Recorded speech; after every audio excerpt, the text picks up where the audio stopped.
नमस्कार. श्री स्वामी समर्थ. जय जय स्वामी समर्थ. आजचा दिवस तुमचा खूप छान जावो आणि स्वामी तुमच्या सर्व चांगल्या इच्छा पूर्ण करोत ही स्वामींच्या चरणी प्रार्थना करते आणि आजच्या या व्हिडिओला सुरुवात करते. मैत्रिणींनो, तर काय आहे आजचा तुमच्यासाठी स्वामींचा संदेश हे आजच्या या व्हिडिओमध्ये आपण पाहणार आहोत. जाणून घेण्यापूर्वी चॅनेलवरती जर नवीन असाल तर चॅनेलला लाईक आणि सबस्क्राईब नक्की करा. मैत्रिणींनो, तुमच्या काही इच्छा पूर्ण व्हायला वेळ लागत आहे का?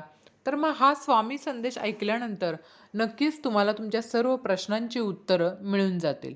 चला तर मग व्हिडिओला सुरुवात करूया. आपले स्वामी सांगतात काय ते बघा.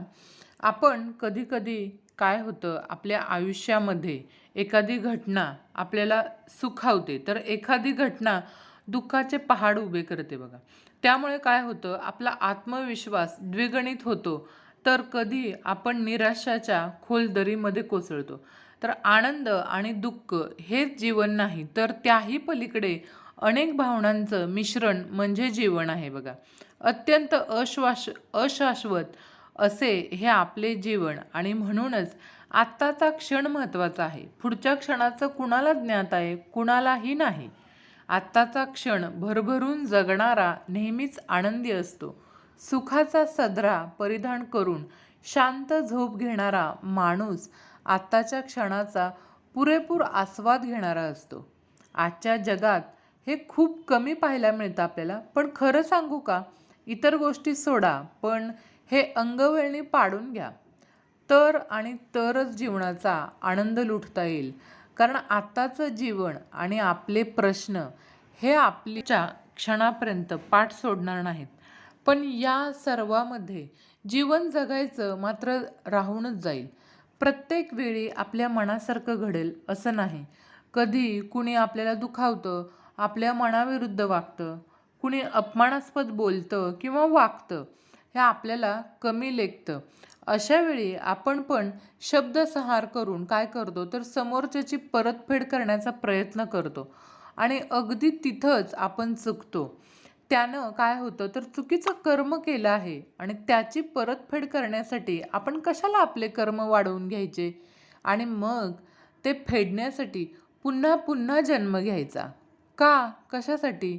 ज्याचे त्याच्यापाशी मग चांगलं असो अथवा वाईट, ते त्याला फेडावंच लागतं.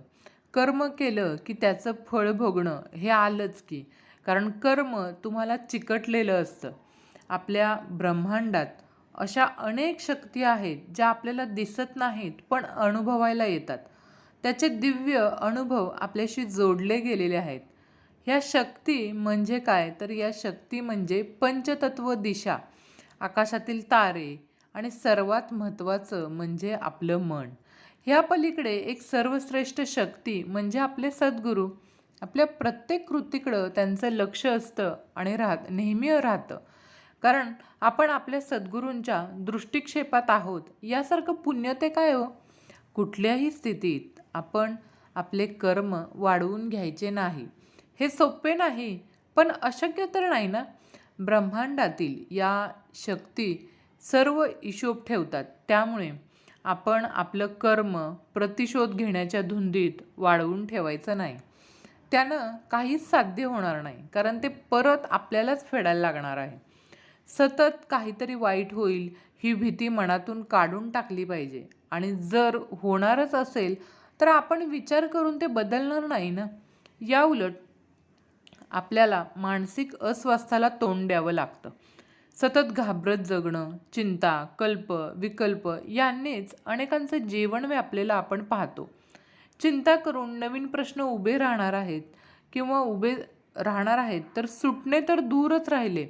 आजचे जीवन सहज नाही, स्ट्रेसफुल आहे. पण आता जे आहे ते आहे. त्यातूनही आपला आनंद, उत्साह कसा टिकून राहील, आपल्या चेहऱ्यावरील आणि आपल्या मनातील सकारात्मक भावना लोप पावणार नाही, हे पाहिलं पाहिजे आपण. आपलं बोलणं, वागणं, आपले शब्द, आपले वचन, आपला दृष्टिकोन, लिखाण, देहबोली, आजूबाजूला असणारी माणसं, फोनवर येणारे मेसेज, सर्व काही सकारात्मक ठेवण्यासाठी आपण प्रयत्नशील राहिलं पाहिजे.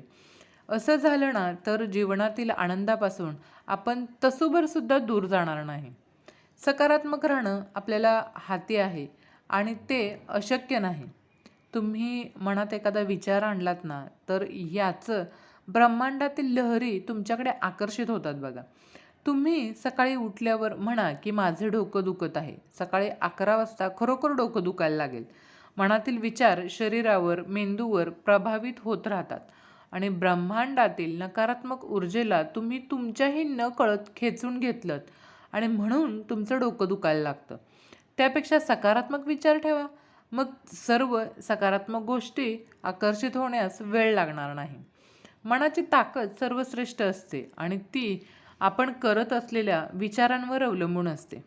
विचार कशा प्रकारे आहेत त्याप्रमाणे दिवस व्यतीत होत असतो.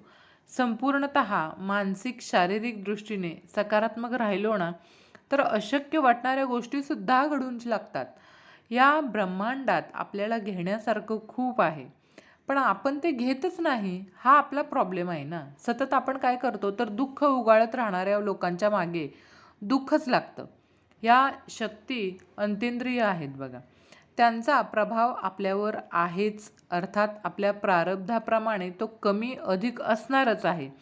त्या सर्वांशिवाय जीवनाचा प्रवाससुद्धा फेल आहे बघा. आपले आयुष्य आपल्याच हातात आहे आणि ते क्षणाक्षणाला ओंजळीतून वाहत चालले आहे. यू टर्न नाही आहे. त्यामुळे आज अगदी आत्ता ह्या क्षणापासून सकारात्मक राहा आणि इतरांनाही सकारात्मक राहण्यासाठी प्रेरणा द्या. अर्थातच सुरुवात तुम्ही स्वतःपासून करा, म्हणजेच तुम्हाला नक्की फरक जाणवून येईल. तर हा होता आजचा स्वामी संदेश. मला वाटतं नक्की तुम्हाला आवडला असेल. जर आवडला असेल तर चॅनेलला लाईक आणि सबस्क्राईब नक्की करा. भेटूयात अशाच नवनवीन माहितीपूर्ण पुढच्या व्हिडिओमध्ये. तोपर्यंत धन्यवाद. श्री स्वामी समर्थ. जय जय स्वामी समर्थ.